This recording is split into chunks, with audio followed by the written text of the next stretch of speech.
You already know that certain documents have to be in your airplane for the FAA to consider it airworthy and for it to meet the regulations. But you and I both know that pieces of paper don't make an airplane safe to fly. There are a number of critical parts and components in your airplane, many of which you do check during your pre-flight inspection. But how about what you can't see? How do you have confidence that the rest of the parts are in good shape? Well, the FAA has thought about that already, and they've established certain periodic and special inspections so the important parts are inspected and maintained in good working order. So, what's your role in this process if you're not a mechanic? Well, the FAA says that the pilot in command is responsible for determining if an aircraft is in condition for safe flight, which includes ensuring that all the required maintenance has been performed. So basically, as a pilot, you need to know what the periodic inspections are and how to check that they and any special maintenance are complete.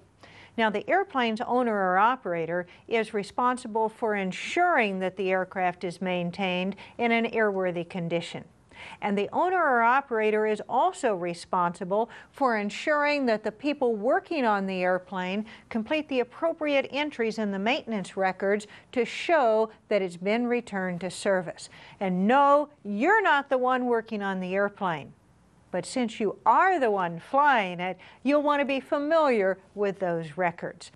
So let's begin with the annual physical required for all aircraft. Now, all aircraft are required to have an annual inspection, known, interestingly enough, as an annual. Think of it as kind of an airplane physical or medical checkup. That annual has to be performed once every 12 calendar months, and it's good for 12 months. Now, the calendar in there means that it goes to the last day of the month.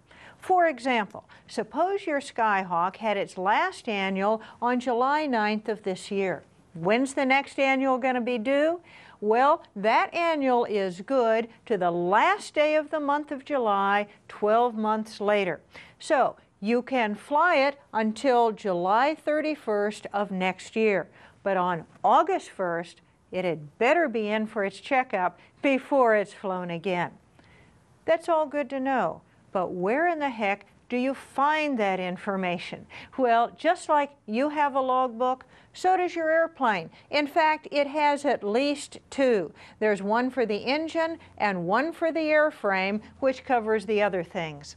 And it's in those logbooks that the mechanics record all the inspections and all of the maintenance work that's done on that airplane.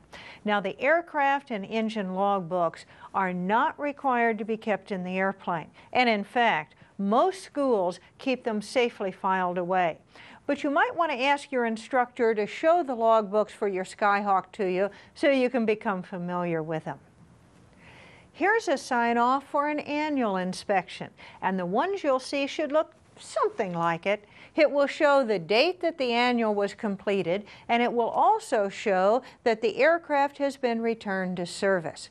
It will also show the signature and the certificate number of the inspector who certified the annual and returned the aircraft to service. Now, the annual inspection cannot be signed off by just any mechanic. It has to be done by a super mechanic who has earned an inspection authorization or IA designation.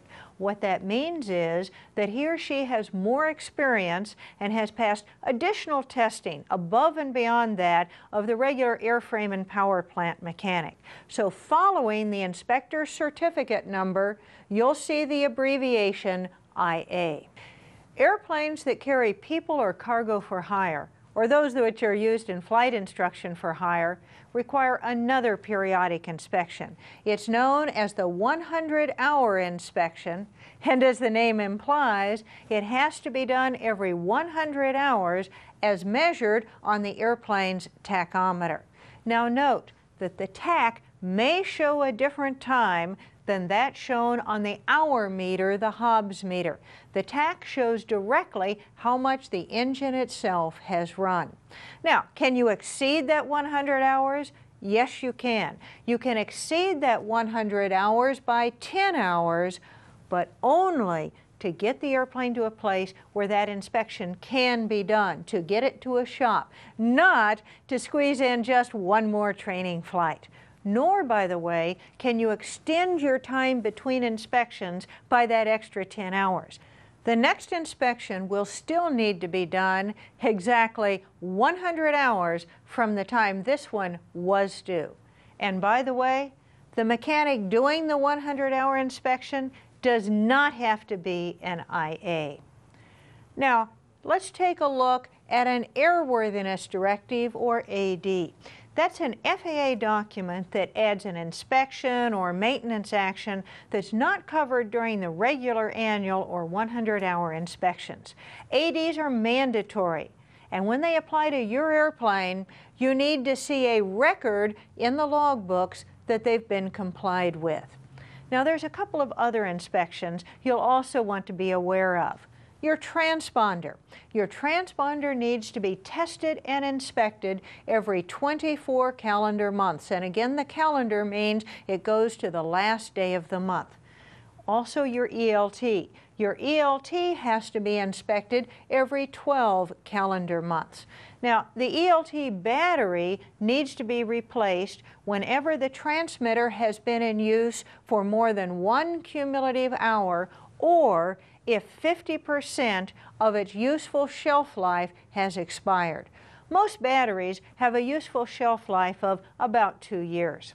Finally, you may also see an altimeter and static system check in the airframe log. It's not required for your flights now, but a satisfactory check within 24 calendar months is needed to fly under instrument flight rules.